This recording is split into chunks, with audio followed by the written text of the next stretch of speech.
Hey Mariners fans, welcome back to the Coast Watch Football Podcast for the 2021-22 season. So excited to have the podcast back, and we're here in both audio form and video form. So whether you're listening on somewhere like Spotify, Apple Podcasts, the podcast is now available on YouTube. And I mean, we've got a lovely little set that I've set up here. Got the of course the sauce bottles, and yeah, it's just a nice little setup we've got going here for what is going to be cool, because obviously very exciting doing more video content. So make sure you stay subscribed to the YouTube channel to keep up to date with all the video content that's going to be coming, match previews before every game, post-game reactions, and heaps more. It's really, really exciting to be expanding Coast Watch Football, not only as a platform, but just to be, providing Mariners fans a sort of a platform to engage with each other. And that's ultimately what it's all about. So it's really good to be back, because you guys, first of all, I just want to say thanks for the support, because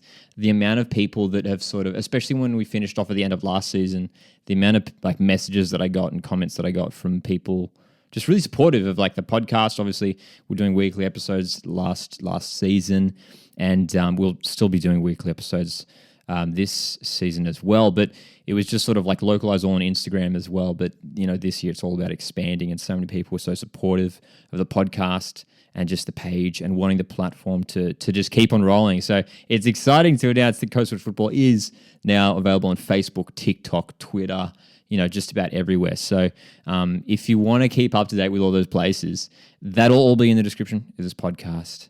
If you're a Mariners fan and you want to stay up to date with all the news and action and join the conversation when it comes to all things Mariners, then this is your one-stop shop. So make sure you jump on those platforms.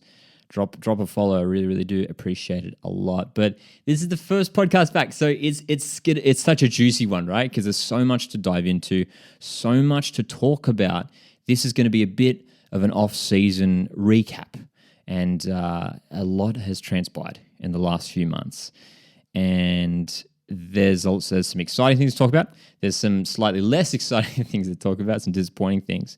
But man, we're excited for the new season, which is going to come around quickly. It's just under 2 months away. Hopefully everything goes according to plan in terms of, hopefully no further lockdowns pushing back, kickoff of round one. We'll see how we go. But October, the end of October, is of course when round one is scheduled for. But the first news that I wanted to start off with, and this is actually really recent news, is of course the Mariners have announced their intention to join the W League in the 2022-23 season, which is massive news, which is huge news. The old school Mariners fans will remember that we did have a W League team early on when the competition started off. Had, of course, Michelle Heyman was one of our star players back in the day. And so good that we've got a team in the W League. It's crazy to think that we haven't had one for so long now, and it's really massive for I know that the women's academy here at the Mariners. The teams are doing really, really well, and we've got such a strong sort of female football fan base here on the coast. So such a massive thing for the club and the people of the coast as well, that we have a W League team, especially, of course, with the Women's World Cup being hosted here in Australia in 2023. So exciting, really, really exciting stuff. So very, very excited for that to happen, the W League Mariners team.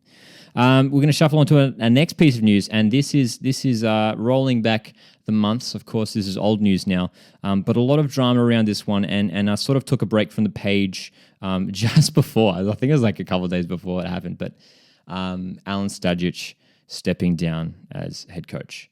And, initially this was interesting because it upset a lot of fans initially, and I think it was a very normal reaction considering that the season that we just had.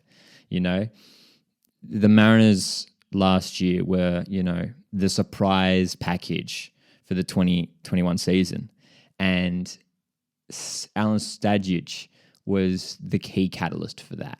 The fact that he took this playing group, which was largely similar to, the previous season, the previous year where we picked up the wooden spoon. He got the best out of basically every player. There wasn't really a poorly performing player in the squad at all, and everyone was performing. Not only was everyone individually performing at a good level, but he got the team performing cohesively. So to see Alen stepped down, especially so soon after the season finished. The season sort of finished, and it was just in the following days.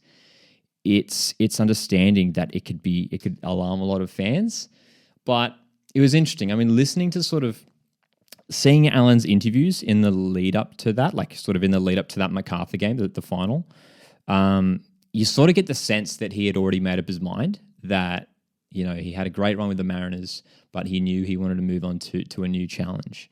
And, you know, I think we just have to thank Alen for the service that he provided to the club and what he did, because he brought us back to a great place where we, you know, deserve and need to be, this club. And it is disappointing, but I mean, like, I don't know, me as personally as a Mariners fan, and I know a lot of Mariners fans are out there, is that, like, you know, there's no one person that's bigger than the club. You know, that we've had great managers in the past. You know, think of Graham Arnold, the success that he brought to the club. He moved on, and, you know, we didn't quite recover that well after that.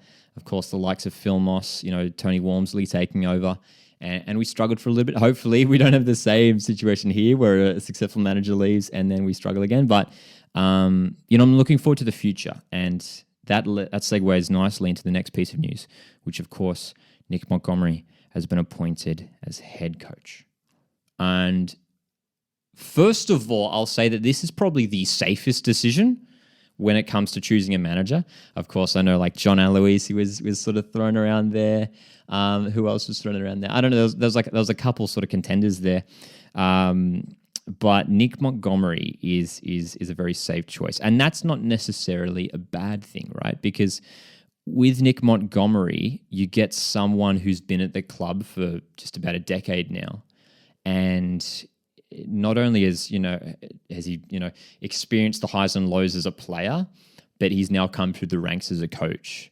And that's really reassuring to have someone, you know, taking the reins at the club who, you know, he's a coastie himself. Like, he's lived here for the best part of the last decade. And you can tell he loves the location. He loves the club. He loves the people involved with the club, the fans. You know, actually, oh yeah, I remember we were lining up because on the MacArthur game, the lines were huge before the gates even opened. 2 meters across from me was Nick Montgomery and Josh Rose just in the line, just like ready to go in. And then, you know, I had no idea that a couple of days later that he would be announced as the head coach. So it's, you know, he's someone that I think really, really cares about this club, like, really genuinely.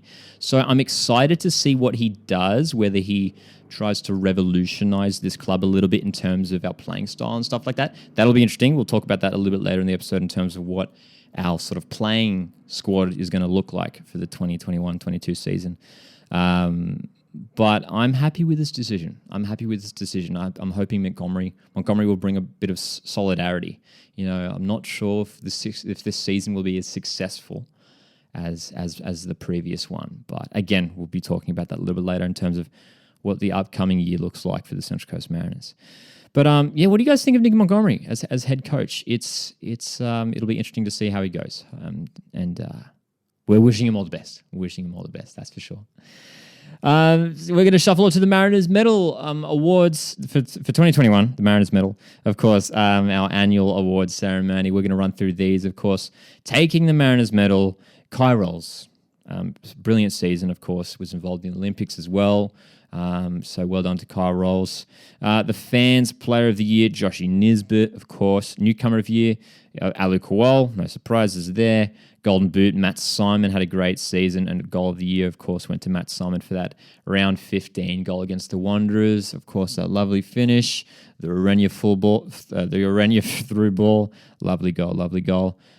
Players Player of the Year, Kai Rolls, and Coaches Player of the Year, Ruan Tongik. So great to see both centre backs there getting some recognition for the hard work that they'd put in last season as well.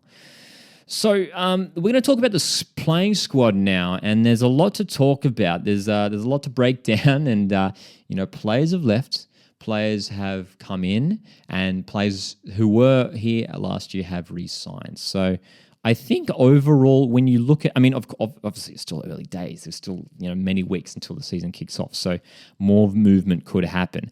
But as it stands, as our transfer window is looking pretty positive in terms of, how much quality have we lost, have we gained, blah, blah, blah. You know what I mean? So, let's break it down right now in terms of the players that have sort of come in, the players that have left, and there's some disappointing news, of course, that's in there as well. But let's first of all start off with the positives.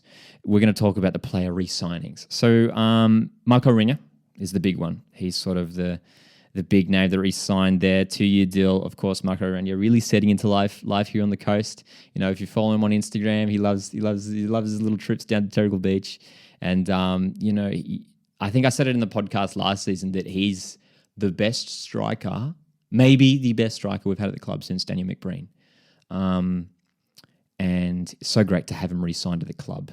Hopefully him and Simon can sort of continue that same form that I had last year, really continue to move that partnership forward would be great.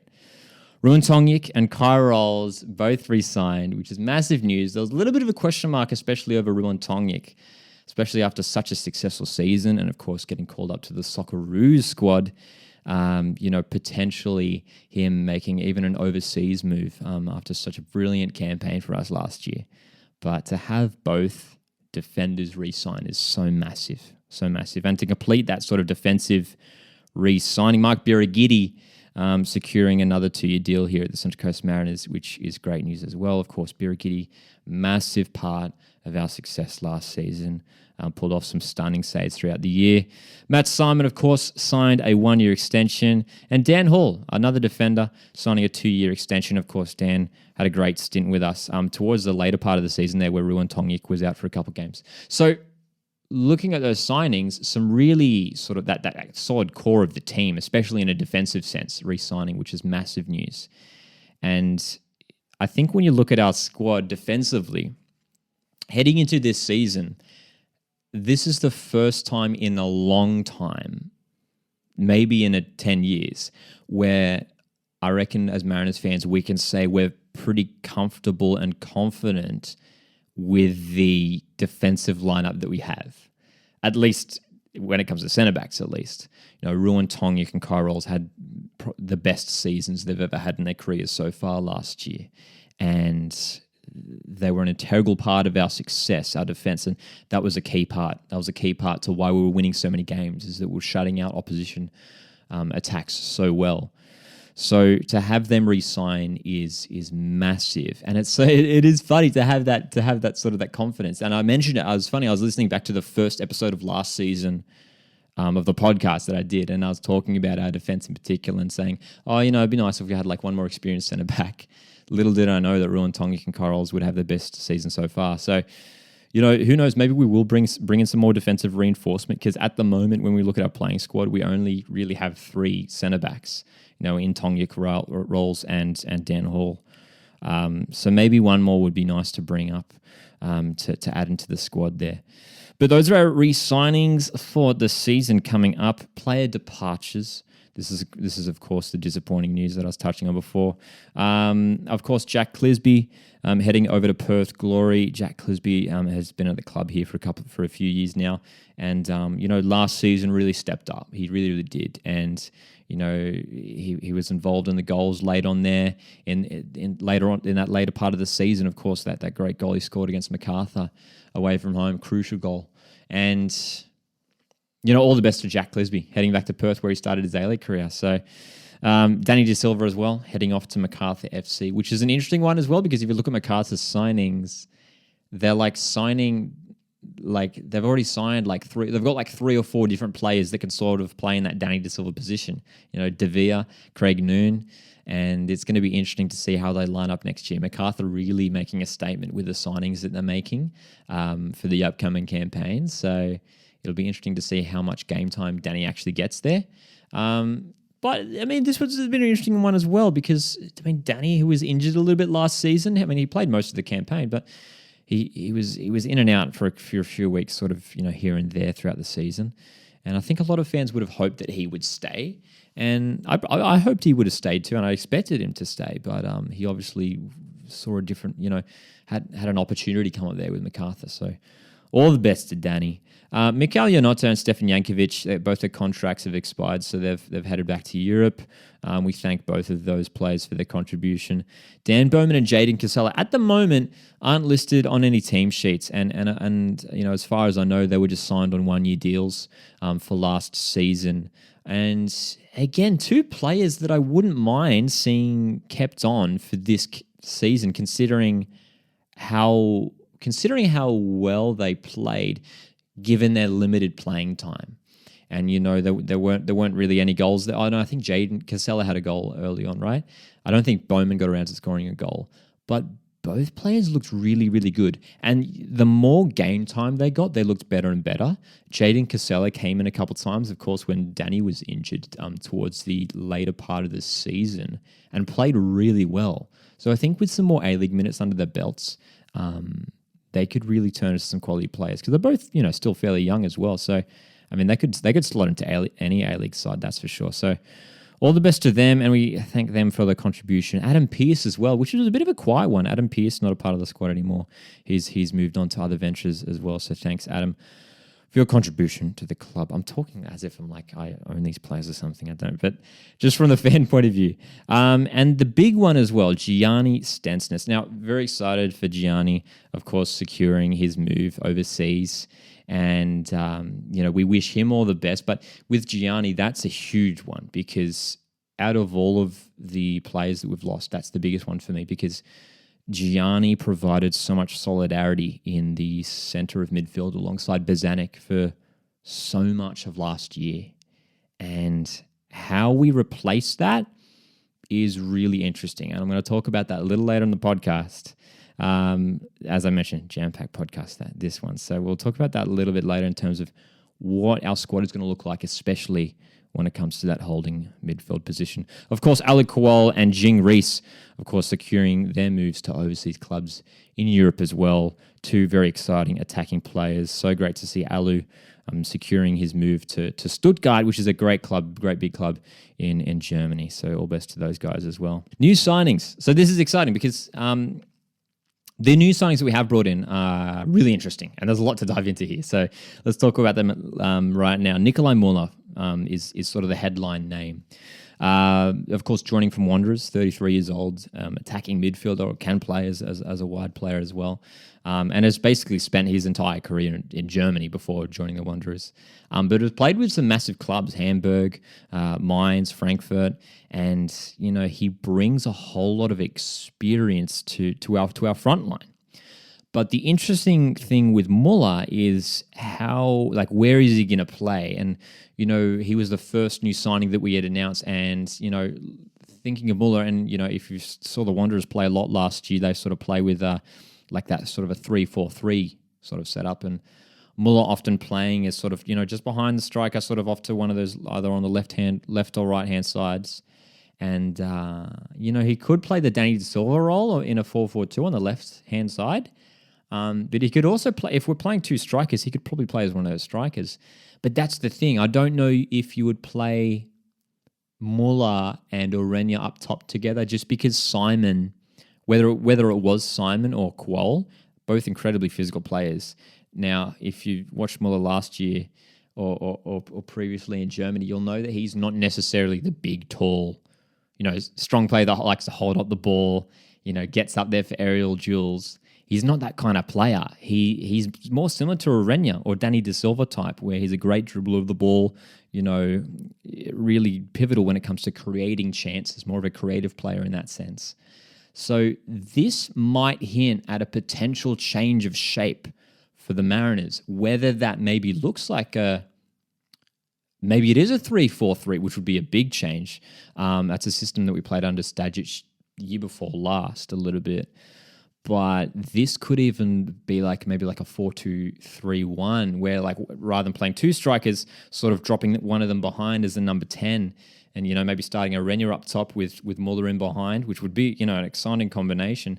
That way you could sort of use Matty Simon as an impact player off the bench, and provides some interesting sort of combinations on the wings. Whether we start, we'll talk about these other signings, of course, right now. Actually, let's talk about them now. But Muller, very excited to have him at the club. Very, very exciting. A huge name. I don't think we would have got him, considering our success last season, that was probably a big point to him coming to the club. The fact that we were so successful last season, you wouldn't expect to get a player of that stature at the club. A couple of years ago, just would have seemed unrealistic. Noah Smith, great signing.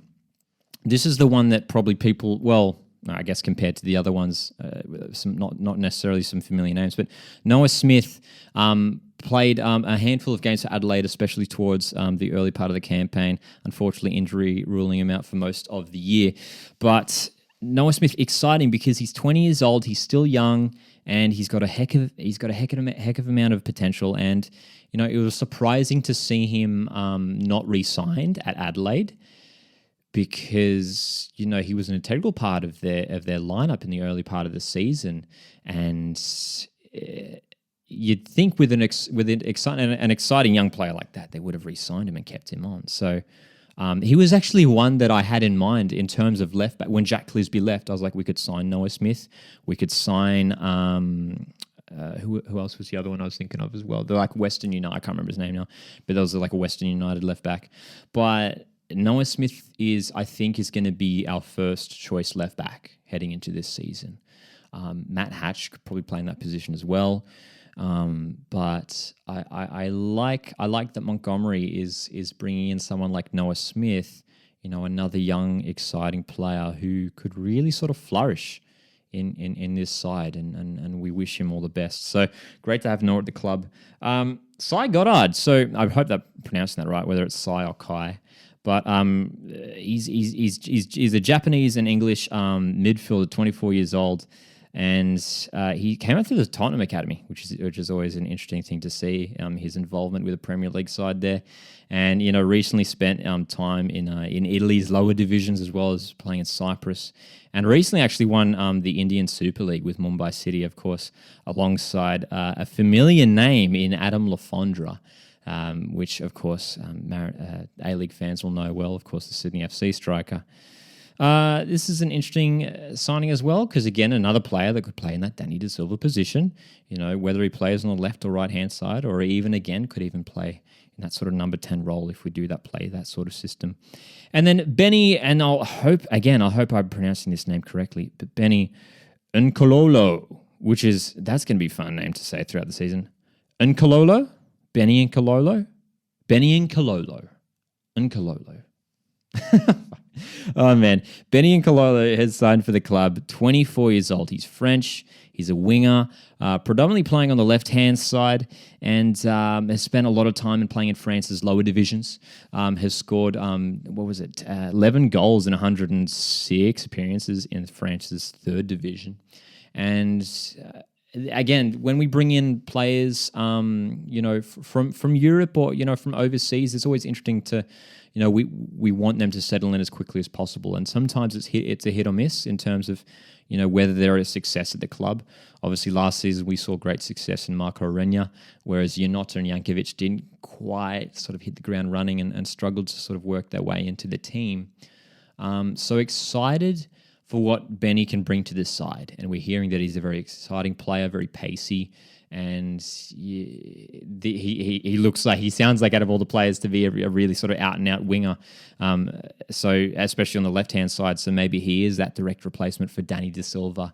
Maybe that lineup will look like Nkololo on the left, Muller playing in that number 10 role, and then maybe whether you play Goddard on the right with the Renya up top. I mean, that sounds like a pretty exciting sort of attacking sort of quartet moving forward for this season. So let's talk about that now, actually, in terms of how the squad looks for this upcoming season. So it's going to be interesting to hear what you guys think, whether you feel comfortable with the squad moving forward or whether you think we have to strengthen. But I'll give you my 2 cents anyway. I guess that's why I'm here. So goalkeeper ranks, of course, only Mark Birighitti here at the moment.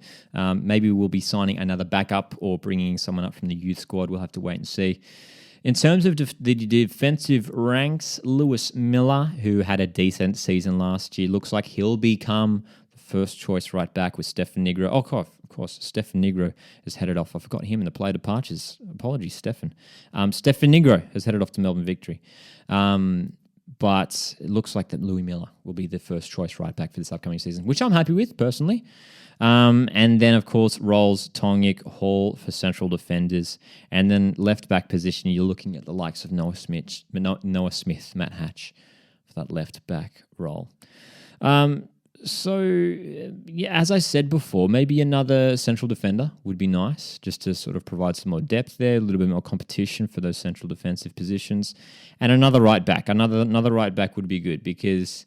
while Lewis Miller is you can tell last year he really sort of beefed up and looked really tall and strong compared to even the previous season. But, you'd want some competition there as well. Just about in every position, you want at least two players on the field. So battling for each position. So I think another right back would be good to bring in. I was surprised to see Stefan leave. He had a great year last season, but obviously he's returning back to Melbourne Victory, of course, where he won the championship a few years ago. Midfields. This is where we're weakest in terms. I'll split the midfields up into sort of the central positions because that's sort of the system that we have been playing, and then sort of like the wide sort of attacking positions, and then I've got strikers. But in terms of that central sort of holding midfield positions, we're looking at Oliver Bozanic, of course, Joshy Nisbet, and Max Ballard. And of course, we have a massive miss in Gianni Stensness, and that's the big one for me. At the top of my list for players we need to bring in is a solid defensive midfielder. And I'll explain why, because you might be thinking, we've got Joshy Nisbet, we've got Oli Bozanic, and then you got backup in Maxi Ballard. What's the problem? Cool, but Josh Nisbet is a very different player to Gianni Stensness. And yes, they did play a little bit together in the centre defence when Gianni was out for a little bit here and there last season, but it's a completely different dynamic. Gianni Stensness is tall, is strong. He played in the Olympic squad and he was playing as a centre-back for New Zealand at the Olympics. And I don't know how confident I am having just Nisbet and Bozanic as sort of our main two holding midfielders. I liked Nisbet. I preferred Nisbet last season as playing as that wide player on the right-hand side. I think he was really effective there. Even playing him as a number 10, again, if we play that sort of system this year, playing him as a number 10 could be really, really interesting. So we'll wait and see how that transpires in terms of where Joshy Nisbet plays, because that's a whole nother podcast on its own as well. But replacement for Gianni Stensness would be great. Max Ballard, maybe he could have a breakout season. We'll have to wait and see. He got some limited game time last season. In terms of our wide positions, we're looking at the likes of Nikolai Muller, Goddard, and Kololo in those wide positions as well. So, three new players that have got a lot of responsibility on their shoulders because those are really key positions and hard positions to play, especially with the system that we play. They have to do so much work, and that's why someone with the engine of Danny De Silva, who is so great when it comes to getting up and down the pitch. It's really, really important to have that sort of quality. And the striking department, I'm feeling pretty confident with because we've got Marco Renia, we've got Matty Simon, Matthew Cahill, which is an interesting one to watch out for, and of course Jordan Smiley. Now Matthew Cahill's an interesting one. Has spent some time over at Milwaukee in the US, and even recently played in Thailand. And it's quite rare to see a youth player make such, it's almost pretty random to go over to the US for a year and, recently playing in Thailand. He's sort of just been jumping over the place a little bit here and there. And I think this is the time when Matthew Cahill can step up. He's been named in the squad lists and he's been training with the first team squad so far. So it looks like that he's going to be integrated into the playing squad this year. And which is good because, obviously with Alu Kowal, Jing Reese heading overseas, we needed a little bit of reinforcement in that sort of that striker role. And, to have both Jordan Smiley and Cahill, two young, exciting strikers that could make an impact coming off the bench this year. It'll be interesting to see whether they, get an extended run in the playing squad. But forward roles, I'm feeling pretty confident.